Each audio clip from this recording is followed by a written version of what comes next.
Syukur terima kasih Bapa buat kasih setia dan rahmat-Mu. Kami boleh berkumpul memuji menyembah Engkau Bapa yang kudus. Itu karena kasih-Mu, karena kebaikan-Mu yang kami boleh terima pada hari ini. Terima kasih Tuhan. Dan sebentar kami mau merenungkan firman-Mu. Urapi kami semuanya Bapa. Ajar kami Tuhan. Berikan kami kekuatan sehingga kami mengerti dan menjadi pelaku firman-Mu di sepanjang hidup kami. Kami serahkan hidup kami dalam tuntunan-Mu. Di dalam nama Tuhan Yesus Kristus kami berdoa dan ucap syukur. Haleluya. Amin. Shalom saudaraku. Tadi kita memuji Tuhan. Kita katakan dalam share-nya, tak berubah cinta kasih-Mu padaku Tuhan. Ku mau hidup selamanya untuk menyenangkan hati-Mu. Tak berubah cinta kasih Tuhan bagi kita. Itu kita katakan, dan kita juga selipkan janji kita. Ku mau hidup selamanya untuk menyenangkan hati-Mu Tuhan. Saya berharap ini bukan cuma omong kosong, tapi Roh Kudus memampukan kita sehingga di sepanjang hidup kita, dalam sisa hidup kita ini, kita akan terus memuliakan Tuhan dalam hidup kita. Saudara, minggu lalu tema kita adalah memilih hidup bahagia. Bahagia, perasaan, situasi, perasaan yang senang, berbunga-bunga, penuh dengan impian, penuh dengan sukacita. Kalau kita kembali ke hidup-hidup yang telah, jalan-jalan hidup yang telah kita jalani, ada banyak saat dan situasi yang membuat kita bahagia, berbunga-bunga, bersyukur, senang. Ada banyak dalam setiap momen. Tapi semua pasti kita, apalagi yang sudah beranjak dewasa, saat pertama kali menerima surat dari kekasih pasti berbunga-bunga ya. Senang, pingin cepat-cepat membacanya. Sebab surat itu emang kita nanti-nantikan dengan penuh dengan kerinduan. Saat datang pasti setiap orang berbahagia. Hanya karena ada masalah dengan hati yang membuat kalau surat cinta tidak membuat dia berbahagia. Jadi tema firman Tuhan bagi kita hari ini adalah surat terbuka dari Sang Kekasih. Surat terbuka. Saudara, biasanya surat pakai amplop. Ya, pakai amplop. Lalu tidak sedikit kalau namanya surat dari kekasih atau surat untuk kekasih, suka disemprot juga kadang pakai parfum ya, atau dibuat gambar bunga. Pokoknya bagaimana supaya orang senang, berbahagia. Bayangkan jika surat itu datang dari kekasih saudara tanpa amplop, artinya surat terbuka. Apakah Anda masih berbahagia? Ada banyak orang gak masalah, pokoknya aku dapat surat cinta. Ada orang protes, masa enggak kirim pakai amplop. Walaupun akhirnya nanti amplop itu tidak berarti lagi karena isinya Anda senang diketahui orang. Jadi tema firman Tuhan bagi kita yang berhubungan dengan memilih bahagia itu adalah surat terbuka Mari kita baca kitab kita dari kitab Wahyu.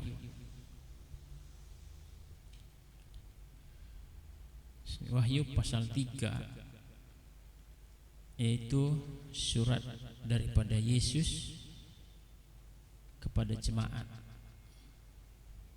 Namanya jemaat Philadelphia. Ya, Wahyu pasal 3 ayat 8.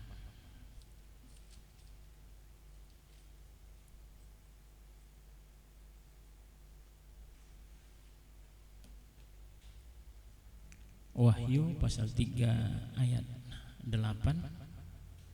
Saya baca untuk kita ayat 8 dan 9. Aku tahu segala pekerjaanmu. Lihatlah, aku telah membuka pintu bagimu yang tidak dapat ditutup oleh seorang pun. Aku tahu bahwa kekuatanmu tidak seberapa, namun engkau menuruti firmanku dan engkau tidak menyangkal namaku. Lihatlah, beberapa orang dari jemaah iblis yang yaitu mereka yang menyebut dirinya orang Yahudi, tetapi yang sebenarnya tidak demikian, melainkan berdusta, akan kuserahkan kepadamu. Sesungguhnya aku akan menyuruh mereka datang dan tersungkur di depan kakimu dan mengaku bahwa aku mengasihi engkau. Ini adalah surat daripada Yesus kepada jemaat Philadelphia. Jemaat Philadelphia, Philadelphia artinya kasih persaudaraan. Yesus mengirim surat kepada jemaat Philadelphia. Isi suratnya,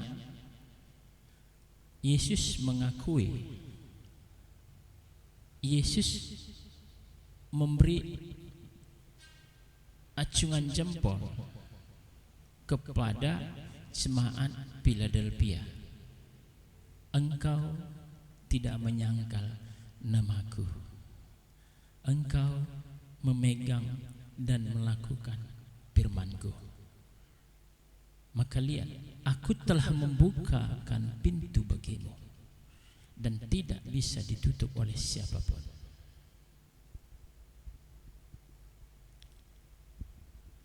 Bahkan aku akan menyuruh orang-orang yang mengaku dirinya Yahudi padahal tidak demikian, mereka berdusta.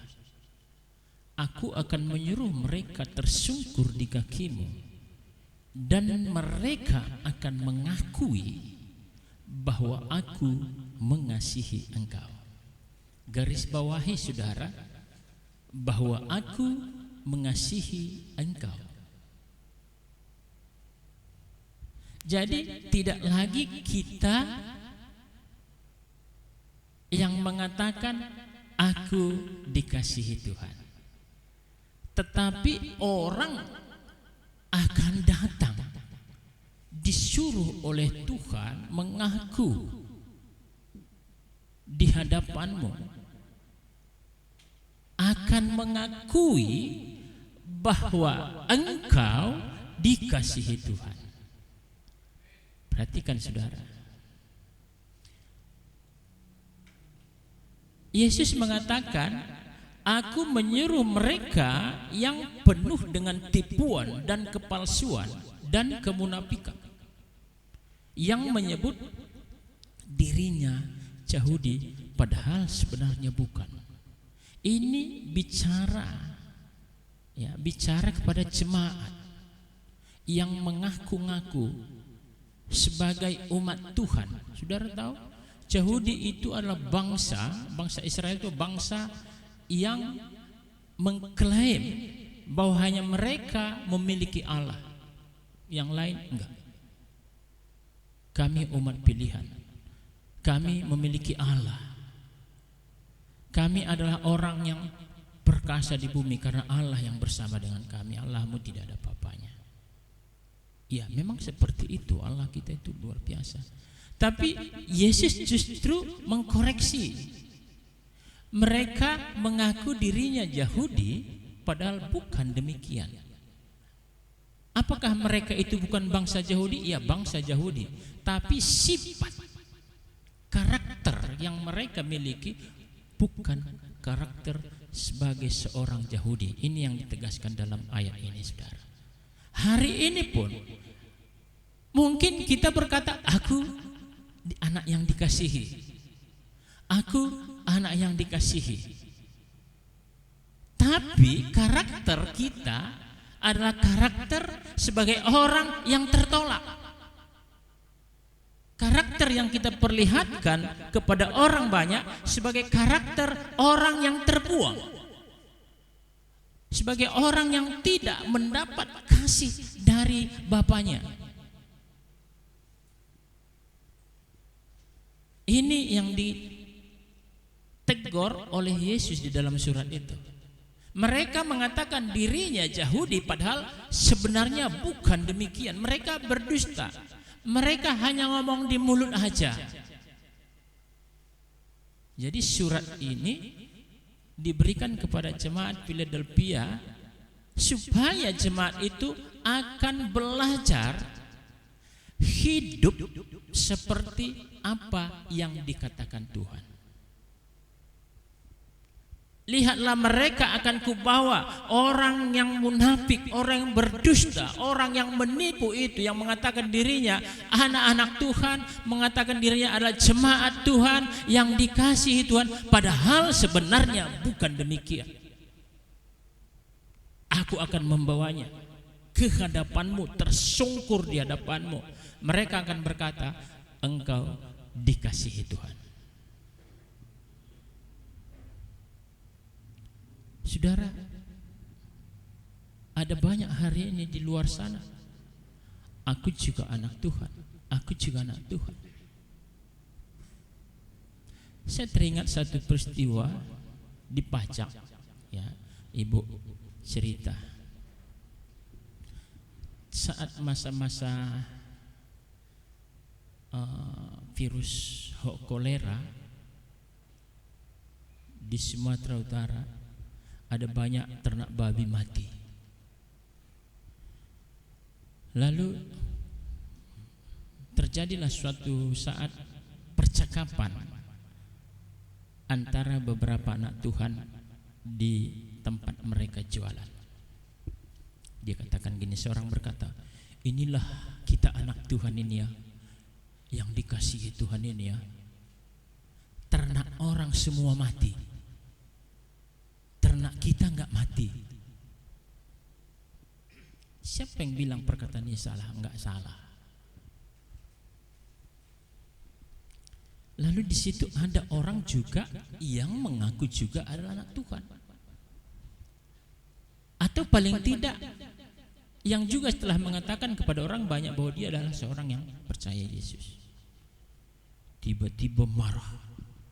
Iya, hanya engkau yang punya Tuhan, hanya gerejamu ini gereja yang diakui oleh Tuhan. Babi kami mati, babimu tidak. Muncul kemarahan. Gak lama kemudian babi yang cerita tadi pun mati juga. Apakah orang ini akan tetap mengakui nama Tuhan dalam hidupnya jika ada cobaan ujian yang menimpa di dalam kehidupannya? Ada banyak saat mereka merasa diberkati, mengakui nama Tuhan, tapi saat ada pencobaan, ada ujian, mulai menyangkal Tuhan. Surat kepada jemaat Philadelphia, mereka tak menyangkal namaku, mereka tetap pegang firmanku dan lakukan. Maka aku akan membawa orang-orang yang munafik itu akan datang mengaku kepadamu bahwa engkau anak yang dikasihi Tuhan, engkau memang dikasihi Tuhan. Itu surat Yesus kepada jemaat Philadelphia. Itu surat tertutup. Karena yang menerima surat itu adalah jemaat Philadelphia. Tapi tema kita hari ini surat terbuka. Sepanjang tahun ini tema kita adalah tinggallah di dalam kasihku itu. Saya berharap Tuhan akan singkapkan kepada kita terus. Ya, Tuhan singkapkan apa tema kita di tahun depan. Setelah kita tinggal di dalam kasih-Nya, kita merespon firman Tuhan sepanjang tahun ini, kita adalah orang yang tinggal di hadirat-Nya, tinggal di dalam kasih-Nya. Saya mau nantikan apa yang Tuhan taruh di dalam hati kita. Kalau Tuhan bicara kepada hati saudara Pak Gembala, ini Tuhan taruh di hatiku tema kita untuk tahun 2021, kasih tahu sama Gembala. Saya rindu kita peka mendengarkan suara Tuhan di dalam hati kita. Tentunya kalau Tuhan bicarakan tema itu, pasti Tuhan kasih sebelum bulan Januari. Jangan nanti ini temanya kata Tuhan sama saya Pak Gembala, tema kita sepanjang tahun ini, tapi Anda katakan di bulan Februari. Sudah keburu diumumkan bulan Januari. Saya harap berdoa kita supaya apa yang Tuhan mau taruh tema kita di dalam tahun 2021, tinggal 4 minggu lagi tahun ini. Setelah kita ada dikenyangkan tinggal di dalam kasih-Nya, kita akan keluar, kita akan menjadi saksi di luar sana untuk menyatakan kasih Tuhan. Surat terbuka bagi kita hari ini. Apa surat terbuka itu? Pertama dulu, supaya surat terbuka ini nanti adalah surat yang memberkati. Pertama dulu kita lihat Wahyu pasal 3 ini tadi, ada 3 hal penting yang kita pahami di sana. Yang pertama, menuruti firman-Ku. Yang kedua, tidak menyangkal nama-Ku.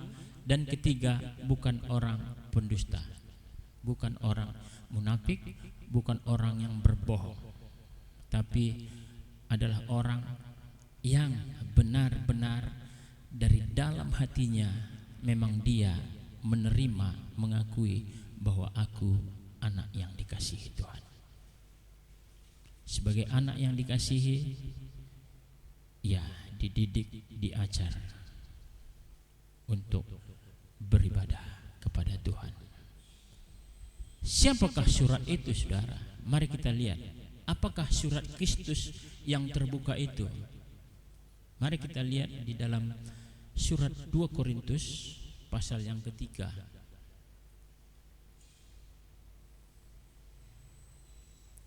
2 Korintus pasal ketiga ayat 2 dan ayat 3.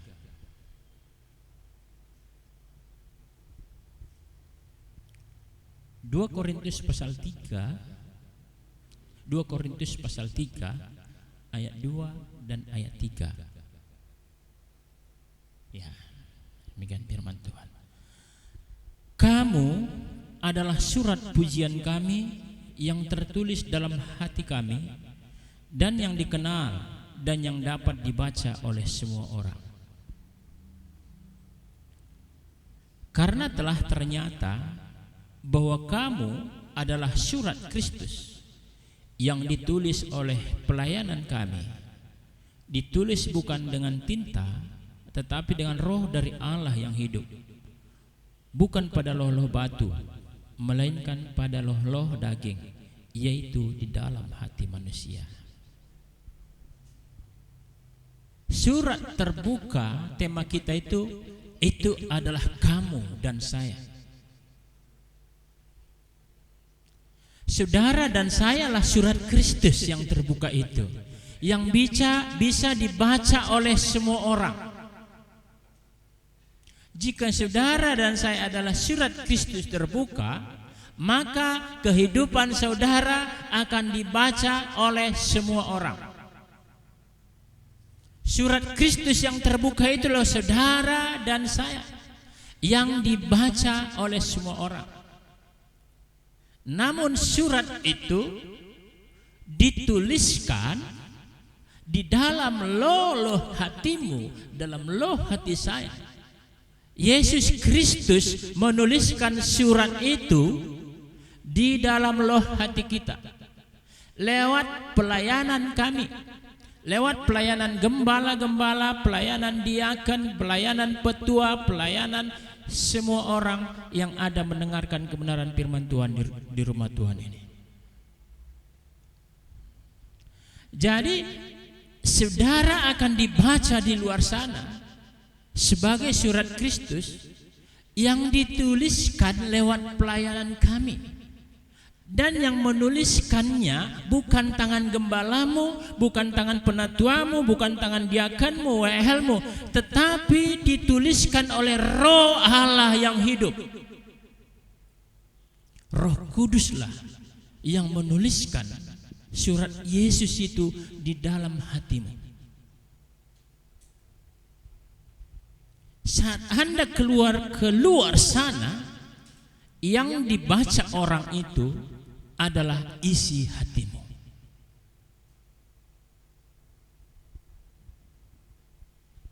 Isi hatimu yang ditulis oleh pelayanan hamba-hamba Tuhan yang dituliskan oleh Roh Allah yang hidup.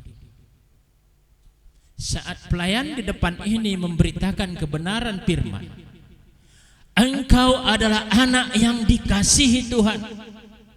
Saat hamba Tuhan menyampaikan bahwa saudara adalah anak yang dikasihi Tuhan, maka Roh Kudus itu memeteraikannya di dalam loh hatimu. Sehingga saat engkau keluar, engkau berkata, aku adalah anak yang dikasihi Tuhan. Aku adalah anak yang terkasih. Tapi apa yang terjadi? Ada banyak orang memang mengaku sebagai anak yang dikasihi, tapi lebih memilih zona nyaman. Zona nyaman untuk tidak mendatangkan konflik di dalam kehidupannya. Saudara, coba kita merenungkan kembali ke dalam kitab 2 Samuel. Saat Daud memiliki anak dari mantan istri Uria, tiba saatnya Daud akan memberi nama kepada anak itu.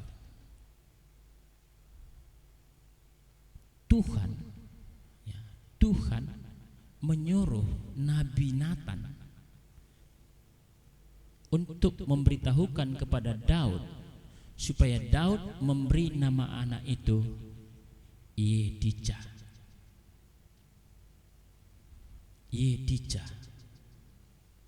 Nathan mengatakan, Daud, Tuhan berkenan, demikianlah kehendak Tuhan, berilah nama anakmu ini Yedija. Tapi Daud memberi nama Salomo. Daud memberi nama Salomo. Dan sampai hari ini nama itulah yang terkenal, nama Salomo. Kata nama Yedija hanya sekali muncul di Alkitab, tapi Salomo muncul berkali-kali. Kenapa? Beberapa orang hamba Tuhan menafsirkan Daud lebih menonjolkan nama Salomo. Salomo artinya damai sejahtera. Salam, damai sejahtera, itu nama Salomo. Daud lebih menonjolkan nama ini dibanding dengan Yedija. Yedija artinya yang dikasihi Tuhan.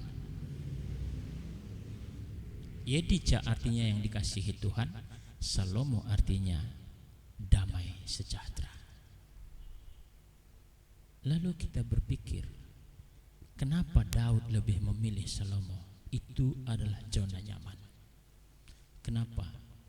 Karena nama pertama sebagai anak yang dikasihi ternyata memiliki banyak rintangan, tantangan, perjuangan yang dahsyat. Nama yang diberikan Tuhan untuk arti yang dikasihi Tuhan itu diberikan sebagai Daud. Daud juga artinya adalah yang dikasihi Tuhan. Tapi Daud merasa nama ini penuh dengan perjuangan, penuh dengan jalan terjal, jalan mendaki. Udah dinobatkan jadi raja pun harus diusir, harus dikejar-kejar oleh Raja Salomo. Raja Saul, bukan Salomo, Raja Saul. Dia berperang. Waduh, sebagai anak yang dikasihi Tuhan ini banyak kali rintangannya, banyak kali tantangannya. Aku memilih damai sejahtera aja lah. Maka jadilah damai sejahtera. Padahal kalau kita renungkan, jauh lebih kuat Yedija daripada Salomo. Maksudnya lebih kuat apa? Proteksi Tuhan akan lebih dahsyat dengan nama Yedija atau yang dikasihi Tuhan. Jika seandainya dia sebagai Yedija, sebagai yang dikasihi Tuhan, itu tafsirannya barangkali dia tidak akan memiliki 1000 istri, yang membuat dia kemudian akan jatuh di dalam penyembahan berhala. Karena dia menyadari bahwa dia adalah kekasih Tuhan. Tapi karena dia dibesarkan di dalam damai sejahtera itu, saudara, sejahteralah dia dengan gadis-gadis Ethiopia, gadis-gadis luar orang Yahudi. Dan orang pun sangat mengagumi dia, sejahtera, nyaman dekatnya. Inilah di dalam perenungan kita kekuatan yang dahsyat untuk berhasil mencapai kebahagiaan. Maka Tuhan mengingatkan kembali apa yang Tuhan rencanakan saat Yesus datang ke bumi. Saat keluar dari air itu, inilah anak yang kukasihi, kepadanya lah aku berkenan. Aku mengasihimu. Saudara, kata Shalom akhir-akhir ini di mana-mana kita dengar, itu perkataan yang enteng dikatakan orang. Shalom, walaupun kadang-kadang itu adalah Shalom Rabi, ya kan? Saya akan berusaha melihat setiap rentetan khotbah itu berhubungan, karena saya tahu firman Tuhan itu akan membentuk satu kehidupan di dalam kehidupan kita ini. Satu dengan yang lain akan saling menguatkan, berpegangan dengan erat. Shalom, salam Rabi, ternyata salam pengkhianatan. Aku mengasihimu, yang dikasihi. Lalu setelah itu terjadi, aku memberikan perintah baru kepadamu, supaya engkau saling mengasihi satu dengan yang lain seperti aku telah mengasihimu. Setelah perkataan itu, saudara, Yesus berkata, aku meninggalkan salomku bagimu, aku meninggalkan damai sejahteraku bagimu. Itu akan sempurna. Shalom itu akan nampak kuat. Shalom itu akan nampak memiliki kekuatan yang dahsyat di dalam kehidupan kita, jika kita menyadari bahwa engkau adalah anak yang dikasihi Tuhan. Shalom itu menjadi dingin. Kata shalom itu menjadi tidak bermakna bagi orang lain ketika yang mendengarnya adalah bukan orang yang merasa bahwa dia dikasihi oleh Tuhan. Sehingga kata itu akan gampang diucapkan di luar sana, saudara. Orang yang tidak percaya Yesus pun dengan gampangnya mengatakan Shalom. Tapi ketika Anda telah dituliskan di dalam loh hatimu bahwa engkau adalah anak yang dikasihi, dan orang sudah dibawa Tuhan datang ke hadapanmu dan berkata, memang ya betul-betul engkau sangat dikasihi Tuhan. Dan setelah itulah maka Shalom itu akan berkekuatan dahsyat di dalam kehidupanmu.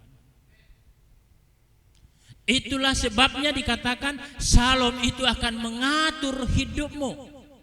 Itu hanya bisa terjadi saat seseorang telah menerima kasih Tuhan, bahwa aku dikasihi Tuhan. Saat kapan kita tahu itu? Kedengarannya kan indah. Oh, aku udah dikasihi Tuhan, maka aku menerima Shalom. Tapi tema kita hari ini, saudara, adalah surat Kristus yang terbuka. Orang akan membaca surat itu yang keluar, yang dipancarkan dari hatimu. Kapan itu? Mari kita lihat.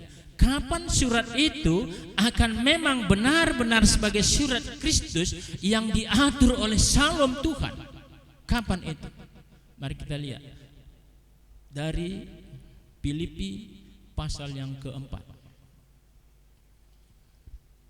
Filipi pasal 4.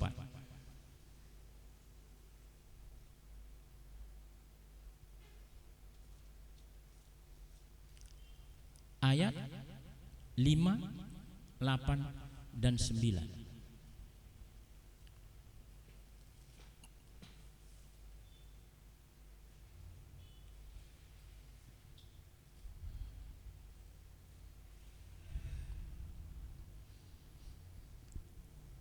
Ya, Filipi pasal 4 ayat 5, 8, dan 9. Saya baca aja 5 sampai 9 nanti. Demikian firman Tuhan. Hendaklah kebaikan hatimu diketahui semua orang. Tuhan sudah dekat. Pemimpin pujian tadi berkata ini akhir zaman. Akhir zaman sedang terjadi. Dan firman ini mengatakan, saudara sebagai surat Kristus yang telah dituliskan oleh Roh Allah yang hidup di dalam hatimu. Firman mengatakan hendaklah, perhatikan, hendaklah, itu ajakan. Hendaklah kebaikan hatimu diketahui semua orang. Jangan satukan atau jangan buat pengertian firman yang lain menjadi kabur dengan firman yang ini. Misalnya Tuhan aja bilang apa yang dilakukan dengan tangan kirimu jangan diketahui oleh tangan kananmu. Itu enggak konteks, saudara. Ini konteks kepada surat terbuka. Hendaklah kebaikan hatimu diketahui semua orang. Semua orang, baik orang jahat, baik orang baik, harus mengetahui, harus membaca hatimu itu yang telah ditulisi oleh tangan Tuhan, oleh kuasa Roh Allah yang hidup. Semua orang bisa melihatmu karena engkau adalah surat terbuka. Hendaklah semua orang melihat isi hatimu, melihat kebaikan hatimu. Apa kebaikan hati itu? Mari lihat ayat 7 dulu, kita lihat. Damai sejahtera Allah yang melampaui segala akal akan memelihara hati dan pikiranmu dalam Kristus Yesus. Dalam Kristus Yesus. Damai sejahtera itu akan menolongmu, akan memperlihatkan kekuatan yang dahsyat dalam Kristus Yesus. Dalam Kristus Yesus artinya engkau telah menerima di dalam hatimu bahwa aku dikasihi oleh Tuhan. Maka damai sejahtera itu akan berkekuatan dahsyat di dalam hidupmu. Damai sejahtera itu akan mengatur hidupmu karena engkau tahu engkau dikasihi Tuhan. Ayat berikutnya, setelah Anda benar-benar mengatakan aku dikasihi, lalu Shalomnya berkuasa dahsyat di dalam hidupmu. Perhatikan ayat 8. Akhirnya apa? Jadi yang terlihat, yang muncul ke permukaan, yang dibaca oleh semua orang yang ada di dalam loh hatimu itu apa? Perhatikan. Semua yang benar, semua yang mulia, semua yang adil, semua yang suci, semua yang manis, semua yang sedap didengar, semua yang disebut kebajikan dan patut dipuji, pikirkanlah semua itu. Karena itu isi hatimu. Karena itu surat yang dituliskan di dalam loh hatimu oleh pelayanan-pelayanan hamba Tuhan, ditulis oleh Roh Allah yang hidup, dan itu adalah surat Kristus. Ini isi hatimu. Jadi jika ada rancangan kita, rancangan yang tidak membangun, Anda bukan surat Kristus. Jika perkataanmu adalah perkataan yang menjatuhkan, itu bukan surat Kristus. Inilah yang akan keluar dari hati sebagai surat Kristus yang dibaca oleh semua orang.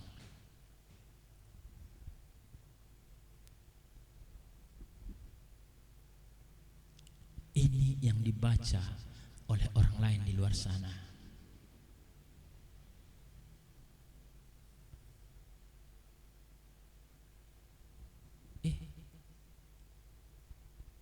Itu jemaat gereja kalian. Kita mulai muka kita bersinar, berair. Wah, aku akan mendengarkan pujian. Kan kita baca tadi di kitab 2 Korintus, engkau adalah surat pujian kami. Itu jemaat gereja kalian. Iya, dia jemaat kami. Kok begitu ya? Kenapa rupanya? Iya, pujian kel.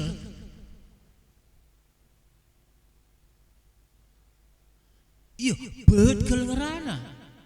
Betul ngerana seman. Langsung kita ciut. Kamu di gereja itu sebagai apa? Ngomong sebagai gembala? Udah gak punya kekuatan. Karena lebih banyak di gereja ngomong gembala, bukan? Menyampaikan kebenaran firman Tuhan. Aku gembalanya. Kai ngisi ajar kedua bas gereja dua maka begekel jemaat silayanin dua. Bikin kesesak hati aja dia. Waduh. Engkau adalah surat pujian kami.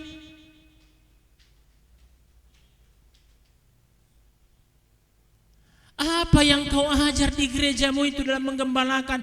Kok jemaat yang kau layani ngomongnya asal ngomong dia udah sesak hatiku. Ngomong dia stres aku. Kalau ngomong yang tadi kan enak. Kami khotbah di Magic Ministry, gembala masih 900, aku udah 1200. Itu bangga, gembalamu bangga. Karena di mana-mana anak harus lebih hebat dari bapaknya. Murid harus lebih hebat dari bapaknya. Coba bayangkan kalau guru SD berharap muridnya lebih rendah dari dia. Dia guru TK, muridnya. Tapi kalau guru SD berharap muridnya lebih hebat dari dia, jadi dosen muridnya. Kebanggaan guru adalah saat dia mendengar, oh muridmu sianu itu di sana dosen. Muridmu yang ini sana jadi direktur sekarang. Muridmu yang ini sana pembicara hebat dia sekarang. Bangga. Itu surat pujian kepada guru. Tapi Mama Jula itu muridmu? Iya. Anceng ke bawahna. Stres pulangnya kita. Lenga yang rana lenga teh segat. Belum ngomong dia belum benci orang. Kamu gembalanya juga guru ya? Berarti kampung paling enggak ngadi kita ngerana. Kamu adalah surat pujian kami.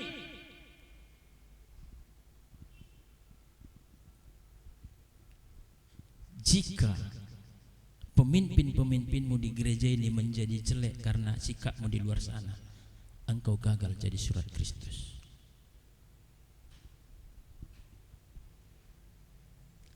Tapi ketika memang asal aku mendengarkan dia ngomong, hatiku terhibur, menetes air mataku. Kan senang kita mendengarnya. Iya, emang Tuhan luar biasa ya, dibangun orang. Jadi saudara adalah surat-surat Kristus. Ternyata adalah surat Kristus yang ditulis oleh pelayanan kami dan dituliskan oleh Roh Allah yang hidup. Dan itu dibaca orang di luar sana. Sebab itu dituliskan di dalam loh hati saudara dan saya. Hatimu akan dibaca orang di luar sana. Hati itu akan terlihat dari sikap kita, cara ngomong kita, cara bertindak kita di luar sana.